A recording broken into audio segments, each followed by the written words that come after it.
لوگوں نے بتایا کہ ہاں عبدالمطلب کا پوتا ہونے والا ہے۔ اس بچے کے باپ عبداللہ کی ابھی کچھ مہینے پہلے وفات ہو گئی تھی۔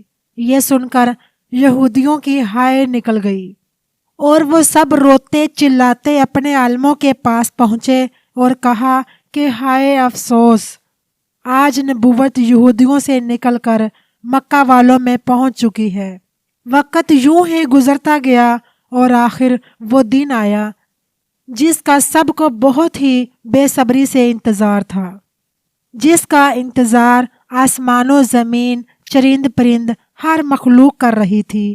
آج اس بچے کی پیدائش ہوئی جس کی وجہ سے اس دنیا کو بنایا گیا۔ اگر وہ نہ ہوتا تو شاید کچھ بھی نہ ہوتا۔ آج اس بچے کی پیدائش ہوئی جس کے لیے چاند کے 2 ٹکڑے کر دیے گئے۔ اس بچے کی پیدائش ہوئی جس کی خاطر سورج کو اپنی جگہ پر روک دیا گیا اور اللہ نے حکم دیا کہ اے سورج ابھی مت ڈوبنا، کیونکہ ابھی میرے حضور صلی اللہ علیہ وآلہ وسلم نے عصر کی نماز نہیں پڑھی۔ جو اس بچے کی پیدائش ہوئی جس کے پاس ساری زندگی میں جبرائیل علیہ السلام 26,000 مرتبہ آئے۔ رات کا وقت ہو چکا تھا۔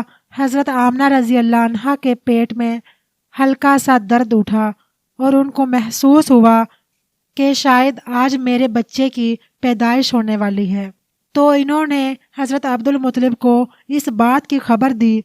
حضرت عبدالمطلب نے اپنے محلے کی ایک دائی حضرت شفا کو اپنے پاس بلایا اور کہا کہ آج رات تم آمنہ کے ساتھ ہی رہو، کیونکہ میرے بیٹے عبداللہ کے گھر آج بچہ پیدا ہونے والا ہے۔ رات گزرتی گئی اور چاند بھی کہیں خاموش ہو کر بادلوں میں چھپ گیا۔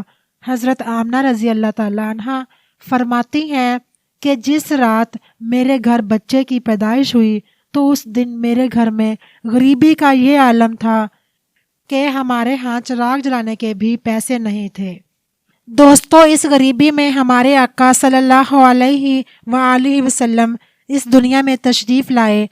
اس رات حضرت عبدالمطلب اور ان کے سارے لڑکے گھر کے باہر بیٹھے رہے کہ اگر میرے بھائی عبداللہ کی بیوی کے ساتھ کوئی بھی حادثہ ہو تو ہم فوراً اس کے لیے علاج کا انتظام کریں گے۔ پوری رات کوئی بھی نہیں سویا۔ رات ڈھلتی جا رہی تھی، چاند بھی خاموش ہو کر ڈوب چکا تھا، ہر طرف اندھیرا ہی اندھیرا تھا، گھر کے اندر بھی اندھیرا، گھر کے باہر بھی اندھیرا۔ سحری کا وقت ہو چکا تھا کہ اچانک حضرت آمنہ کے پیٹ میں ہلکا سا درد اٹھا اور وہ سمجھ گئی کہ اب بچے کی پیدائش ہونے والی ہے۔ انہوں نے دائی شفا کو آواز دے کر کہا کہ مجھے درد ہو رہا ہے۔ 1 گھنٹہ پیدائش کو گزرا اور پھر صبح ہونے سے کچھ پہلے ہمارے آقا صلی اللہ علیہ وآلہ وسلم اس دنیا میں تشریف لائے۔ حضور صلی اللہ علیہ وآلہ وسلم کی پیدائش پر 3 باتیں بڑی عجیب ہوئی جنہیں دیکھ کر دائی شفا بھی حیران رہ گئی۔ پہلی چیز کہ جب بچہ پیدا ہوتا ہے تو اس کی آنت اس کی ماں کی آنت سے جڑی ہوئی ہوتی ہے، لیکن ہمارے حضور صلی اللہ علیہ وآلہ وسلم کی آنت تو ماں کی آنت سے بالکل الگ تھی۔ دوسری چیز کہ جب بچہ پیدا ہوتا ہے اس کے ساتھ بہت زیادہ گندگی نکلتی ہے، لیکن ہمارے آقا صلی اللہ علیہ وآلہ وسلم جب پیدا ہوئے تو اندر سے غلاظت کا ایک قطرہ بھی نہیں نکلا۔ اور تیسری چیز، جب لڑکا پیدا ہوتا ہے تو اس کا ختنہ نہیں ہوا ہوتا، لیکن ہمارے آقا صلی اللہ علیہ وآلہ وسلم جب پیدا ہوئے تو آپ صلی اللہ علیہ وآلہ وسلم کا ماں کے پیٹ کے اندر ہی ختنہ ہوا تھا، دنیا میں آپ کا ختنہ نہیں کیا گیا۔ یہ 3 چیزیں دیکھ کر دائی شفا گھبرا گئی اور حضرت آمنہ رضی اللہ عنہا سے کہنے لگی، اے آمنہ، میں نے اپنی ساری زندگی میں ایسا بچہ نہیں دیکھا۔ دائی شفا نے حضور صلی اللہ علیہ وآلہ وسلم کو اپنی گود میں لے کر ایک طرف زمین پر لٹا دیا۔ شفا نے جیسے ہی حضور صلی اللہ علیہ وآلہ وسلم کو زمین پر لٹایا تو حضور صلی اللہ علیہ وآلہ وسلم نے ایک جھٹکے سے کروٹ بدلی اور گھٹنے ٹیک کر سیدھے سجدے میں چلے گئے۔ یہ دیکھ کر حضرت آمنہ رضی اللہ عنہا کی حیرانی کی انتہا نہ رہی۔ پورے 15 منٹ تک حضور صلی اللہ علیہ وآلہ وسلم سجدے میں رہے اور پھر اپنا سر اٹھا کر آسمان کی طرف انگلی سے اشارہ کیا اور ساری دنیا کو بتا دیا کہ اے لوگو، اس دنیا کو پیدا کرنے والی ذات صرف اللہ کی ہی ہے۔ حضرت آمنہ رضی اللہ عنہا فرماتی ہیں کہ میں نے اپنے بچے کو اپنی گود میں لیا تو اچانک کیا دیکھتی ہوں کہ آسمان کے تارے زمین کے قریب ہوتے چلے جا رہے ہیں، اور پھر اچانک ایک بادل کا سایہ میرے کمرے کے اندر آیا اور پھر میری گود سے میرا بچہ اس بادل کے سائے میں غائب ہو گیا۔ اس بادل کے اندر سے ایک آواز آنے لگی، اے جبرائیل علیہ السلام، اس بچے کو ساری دنیا کے چکر لگواؤ، سارے نبیوں کی خوبیاں دو، یوسف کی خوبصورتی دو، اسے ایوب کا صبر دو، اسے ابراہیم کی دوستی دو، اسے داؤد کی میٹھی زبان دو۔ اور پھر حضرت آمنہ رضی اللہ عنہا فرماتی ہیں کہ تھوڑی دیر بعد وہ بادل کا سایہ ختم ہو گیا اور میں دیکھتی ہوں کہ میرا بچہ میری گود میں لیٹا ہوا تھا۔ صبح ہونے والی تھی۔ دائی شفا نے باہر نکل کر حضور صلی اللہ علیہ وآلہ وسلم کے دادا حضرت عبد المطلب کو خوشخبری سنائی اور کہا کہ عبد المطلب تجھے پوتا مبارک ہو۔ یہ سن کر رات بھر کے جاگے عبد المطلب کی ساری تھکن جیسے ایک پل میں ختم ہو گئی ہو، اور وہ اتنا زیادہ خوش ہوئے کہ ان کی آنکھوں سے آنسو بہنے لگے، اور دائی شفا سے کہا کہ جلدی سے مجھے میرا پوتا لا کر دو۔ دائی شفا جیسے ہی حضور صلی اللہ علیہ وآلہ وسلم کو باہر لے کر آئی تو نظر پڑتے ہی سب کے ہوش اڑ گئے۔ اس قدر خوبصورت بچہ آمنہ کے گھر پیدا ہوا۔ سارے چچا بھی اپنے بھتیجے کو دیکھ کر بہت زیادہ خوش ہوئے، یہاں تک کہ جب ابو لہب کی باندی صوبیہ نے جا کر ابو لہب کو خوشخبری سنائی کہ ابو لہب تجھے بھتیجا مبارک ہو، یہ سن کر ابو لہب اتنا زیادہ خوش ہوا کہ اس نے اپنی باندی صوبیہ سے کہا کہ جا، میں نے تجھے آج اپنے بھتیجے کی خوشی میں آزاد کر دیا۔ حضرت عبد المطلب بہت بوڑھے ہو چکے تھے، لیکن پھر بھی مارے خوشی کے اپنے پوتے کو گود میں لیے کعبہ کی طرف دوڑتے چلے جا رہے تھے۔ سارے مکہ والے بھی خوشی سے نعرہ لگاتے ہوئے حضرت عبد المطلب کے پیچھے پیچھے چل رہے تھے۔ کعبے کے پاس پہنچ کر عبد المطلب نے اللہ سے دعا مانگی کہ اے اللہ، میرے پوتے کو سلامت رکھنا اور اسے زندگی میں بہت بڑا انسان بنانا۔ شاید عبد المطلب کو یہ نہیں پتا تھا کہ ان کا پوتا تو وہ انسان ہے جس کی خاطر اس دنیا کو بنایا گیا ہے۔ ان کا پوتا اتنا بڑا انسان ہے کہ اللہ نے معراج کے موقع پر زمین سے اٹھا کر 7ویں آسمان پر اپنے سامنے بٹھایا اور اس سے باتیں کی۔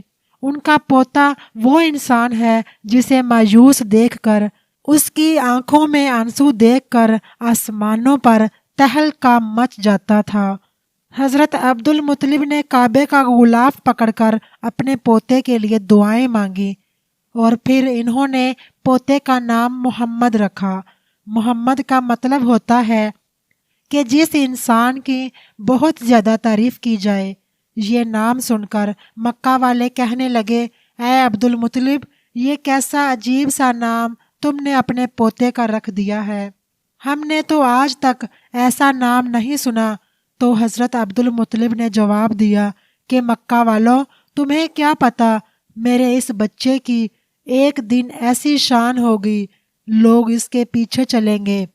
ایک بار حضور نبی کریم صلی اللہ علیہ وآلہ وسلم مدینے میں اپنے صحابہ کرام کے ساتھ بیٹھے ہوئے تھے، تو حضور نبی کریم صلی اللہ علیہ وآلہ وسلم کے چچا حضرت عباس نے فرمایا، اے اللہ کے رسول، مجھے بچپن ہی میں معلوم ہو گیا تھا کہ آپ بڑے ہو کر کوئی بہت بڑے انسان بنو گے۔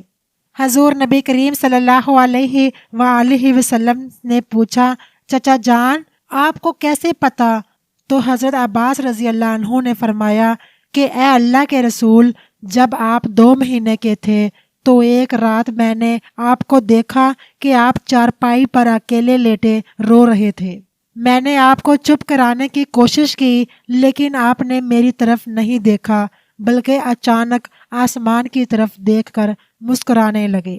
میں حیران رہ گیا اور پھر میں نے بھی آسمان کی طرف دیکھا تو میری نظر پھٹی کی پھٹی رہ گئی۔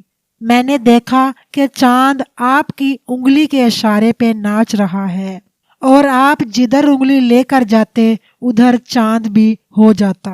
یہ منظر دیکھ کر میں سمجھ گیا کہ آپ کوئی عام انسان نہیں ہیں۔ حضور صلی اللہ علیہ وآلہ وسلم نے فرمایا کہ ہاں میرے چچا جان، آپ صحیح فرما رہے ہیں کہ بچپن میں چاند مجھے کہانی سناتا تھا، میرے ساتھ کھیلتا تھا اور مجھے رونے نہیں دیتا تھا۔ سبحان اللہ، ایسے تھے ہمارے نبی جن کے گھر میں اتنی غریبی تھی کہ ان کی ماں اپنے اس یتیم بچے کے لیے ایک کھلونا تک نہیں خرید سکتی تھی، تو اللہ نے چاند کو حکم دے دیا کہ اے چاند، تو میرے محبوب کے لیے کھلونا بن کر اسے کھلاؤ اور اسے رونے مت دینا۔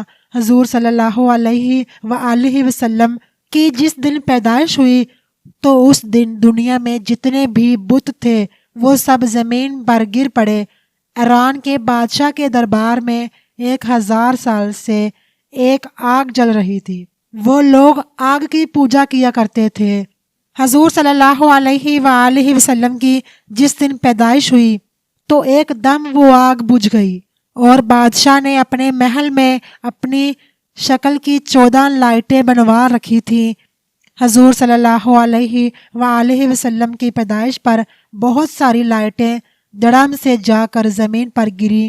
اگلے دن دوپہر کے وقت ایک یہودی آدمی اپنا کچھ سامان بیچنے کے لیے مکہ آیا ہوا تھا، تو اس نے آسمان پر دیکھا تو اسے وہ ساری نشانیاں نظر آئیں جو آخری نبی کے پیدا ہونے کی نشانیاں تھیں۔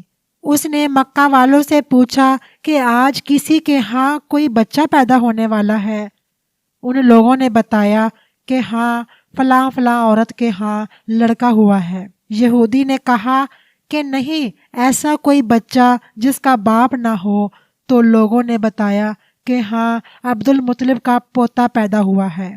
اس یہودی نے کہا کہ مجھے چل کر دکھاؤ، میں اس بچے کو دیکھنا چاہتا ہوں۔ پھر وہ یہودی حضرت عمر رضی اللہ عنہ کے گھر پہنچا اور حضور صلی اللہ علیہ وآلہ وسلم کو اپنی گود میں لیا اور پھر پلٹ کر حضور صلی اللہ علیہ وآلہ وسلم کے پیٹ کو دیکھا تو اس کی چیخیں نکل گئیں، کیونکہ حضور نبی کریم صلی اللہ علیہ وآلہ وسلم کی پیٹھ پر مہر نبوت لگی تھی۔ جب اس یہودی نے نبوت کی مہر دیکھی تو وہ روتا ہوا کہنے لگا، ہائے افسوس، آج یہودیوں کے ہاتھ سے نبوت نکل گئی، اب ان کی بربادی بہت قریب ہے۔ ایک آمنہ کا لال، ایک فاطمہ کا لال، نانا بھی بے مثال، نواسا بھی بے مثال۔ سبحان اللہ۔ دوستو، میں امید کرتی ہوں کہ آپ کو آج کی یہ ویڈیو پسند آئی ہوگی۔ اگر ویڈیو اچھی لگے تو لائک کا بٹن دبا دیجئے اور ہمارے چینل کو سبسکرائب کر دیں تاکہ اس طرح کی مزید ویڈیوز آپ کو ملتی رہیں۔ ویڈیو آخر تک دیکھنے کا بہت شکریہ۔